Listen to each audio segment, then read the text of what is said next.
unto others as you shall have them do unto you.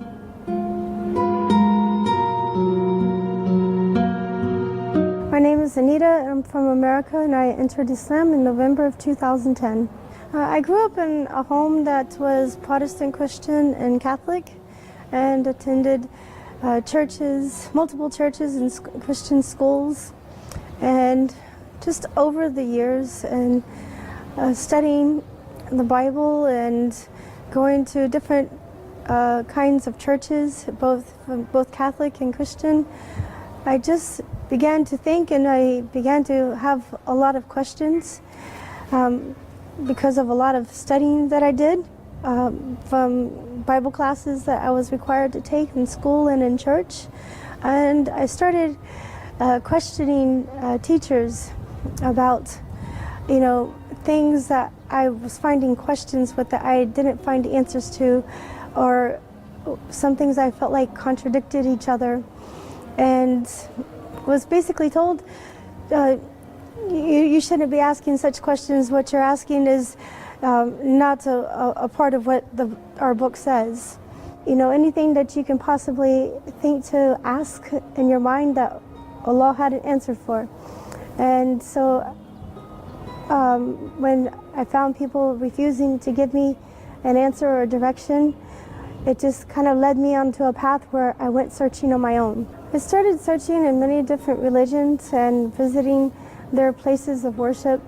And after studying a number of different religions and visiting and participating with a number of groups, I decided, well, I haven't looked at Islam yet, so let's go look at it. And when I first started looking into it, in the beginning it was a little confusing to understand, but then after speaking with people and gaining a clear understanding, I realized that it was very clear that all of my questions that I ever asked in my life were answered perfectly. So at that point, I knew then that what direction I was supposed to go in, and what changes I knew that I needed to make in my life.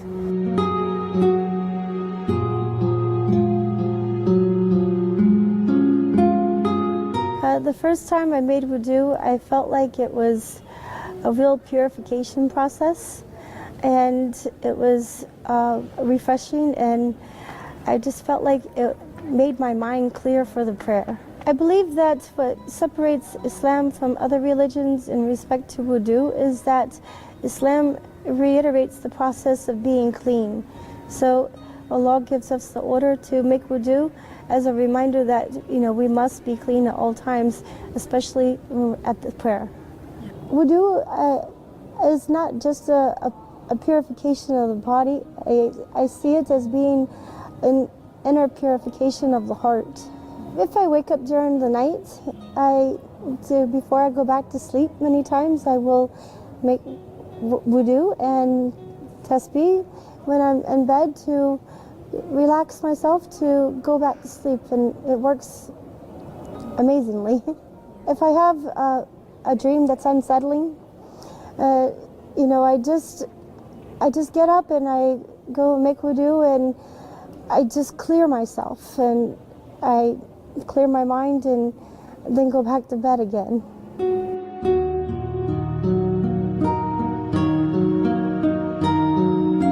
When we're making wudu and the water is falling from our bodies, our sins are falling from our bodies.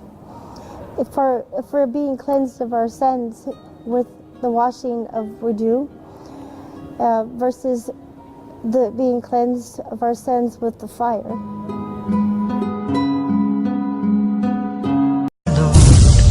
And you wonder how far you can go. Every step on that road that you take, Allah knows. Allah knows.